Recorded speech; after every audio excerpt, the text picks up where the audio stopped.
Drake's double album Scorpion is peak Drake, overlong, self-obsessed and still fun. Drake has spent the good part of a decade on a meticulous quest for hip-hop domination, and with it, his listeners' time. Flashy Super Bowl spots and SNL appearances, mixtapes, and playlists in the off months in between albums, eagerly timed singles corresponding with Song of the Summer season. The rapper knows that attention is currency, far more valuable to him than the handfuls of cash he handed out to strangers in his God's Plan video. That's why it's entirely unsurprising that Drake's new album Scorpion, released Friday at midnight, is 25 songs. It's almost more surprising that all Drake albums aren't 20-plus tracks. Because there's nothing more prototypically Drake than believing that listeners will happily spend an hour and a half listening to Scorpion and the rest of the day trying to process it. It comes from the same impulse that compelled the rapper to, in God's Plan, buy a grocery store's worth of people everything in their carts. To Drake, Scorpion isn't just a new release, it's a gift, an entire extra album's worth of songs bestowed upon listeners with the expectation that we won't be able to look away. And to ensure that his new release would dominate the headlines the day after, Drake added the hot gossip that fans were hoping for, mainly about the child that Pusha T alleged Drake was hiding in his diss track The Story of Adidin. On Scorpion, Drake isn't hiding anything related to his son, peppering in references throughout the album and dedicating a song to him, March 14. Yesterday morning was crazy, he raps, seemingly describing the process of realizing that he was going to be a dad. I had to come to terms with the fact that it's not a maybe. That expletive is in stone, sealed and signed. She's not my lover like Billie Jean, but the kid is mine. Sandy used to tell me all it takes is one time, expletive, we only met 2 times. 2 times and both times were nothing like the new times. Now it's rough times. I'm out here on front lines just trying to make sure that I see him sometimes. It's breaking my spirit, a single father. I hate when I hear it. I used to challenge my parents on every album. Now I'm embarrassed to tell them I ended up as I co-parent. Always promised the family unit I wanted it to be different because I've been through it, but this is the harsh truth now. More, Drake responds to blackface controversy on Pusha T's diss track in long-running feud on Emotionless. Drake flips Pusha T's hiding a child claim, attempting to set the record straight. I wasn't hiding my kid from the world, I was hiding the world from my kid, he raps. From empty souls who just wake up and look to debate until you staring at your seed, you could never relate. Beyond Scorpion's pot stirring, fans can expect a better album than his chilly 2016 release views. While Drake is similarly fixated on rapping about his wealth, his enemies and his self-preservation, he seems to have shaken his dancehall fixation, reintroducing R&B as his sonic template of choice for many of Scorpion's best moments. The bad news is that Scorpion's gems are scattered throughout the album's 25 songs, a whole 6 tracks more than views already overlong track list.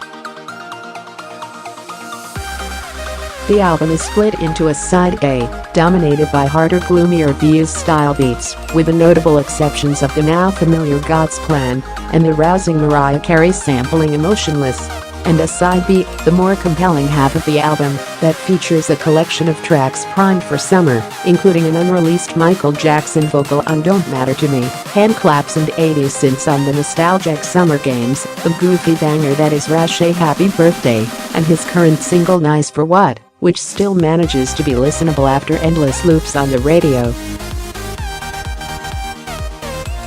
Drake could lose half of Scorpion's songs and have an excellent album, but he doesn't have incentive to cut any tracks, considering the massive streaming numbers Views did, thanks to its lengthy track list and inclusion of his previous singles.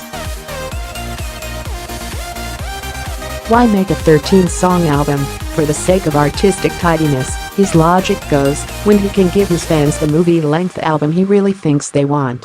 Still, it's preferable to Kanye West's confounding 7-song EP, which left listeners wondering if there were better songs left on the cutting room floor that could have redeemed his forgettable album.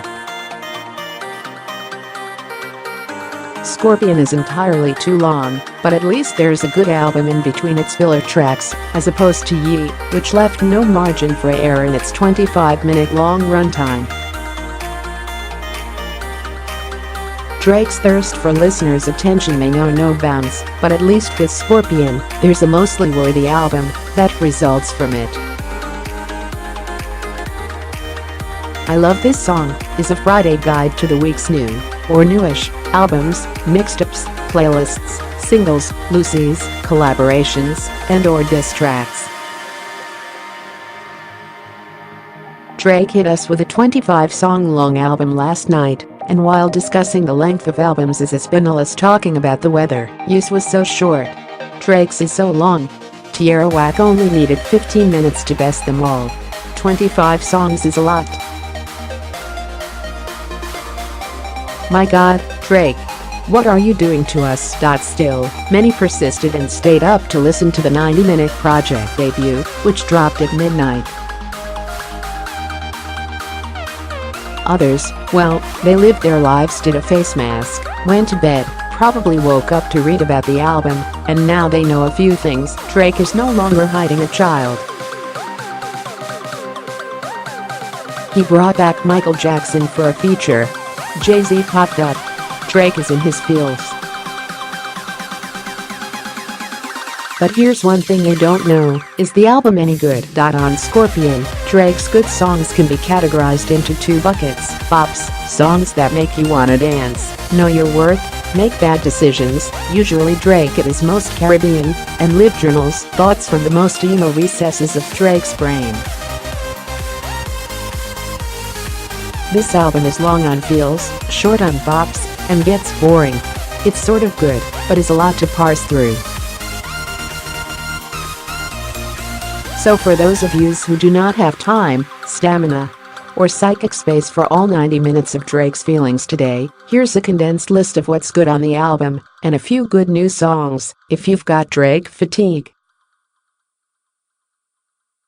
Let's do the emotional work and start with Live Journals. The internet fame machine pumps out music stars on the regular: Justin Bieber, Post Malone, Cardi B, but few truly embody the internet in the way that Drake does.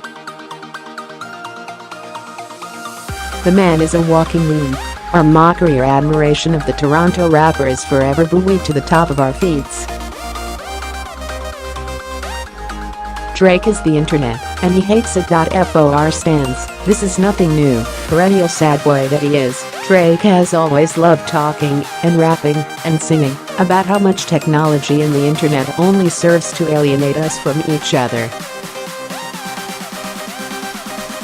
It always feels a little cheesy when Drake spits it, but he can get away with it because he usually taps into something real.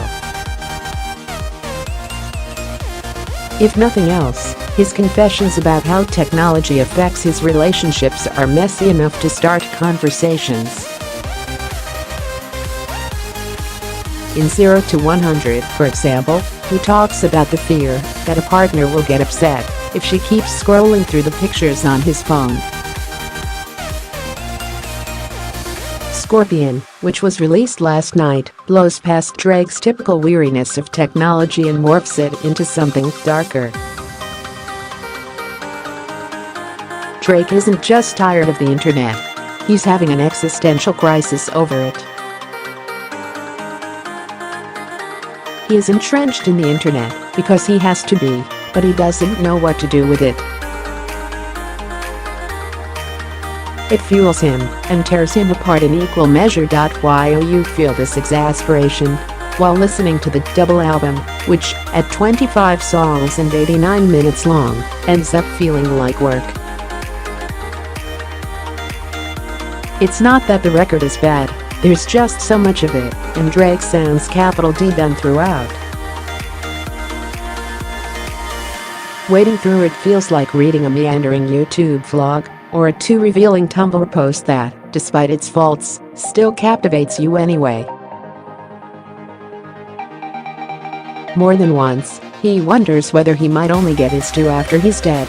More than once, he questions who his friends are and what lovers want from him.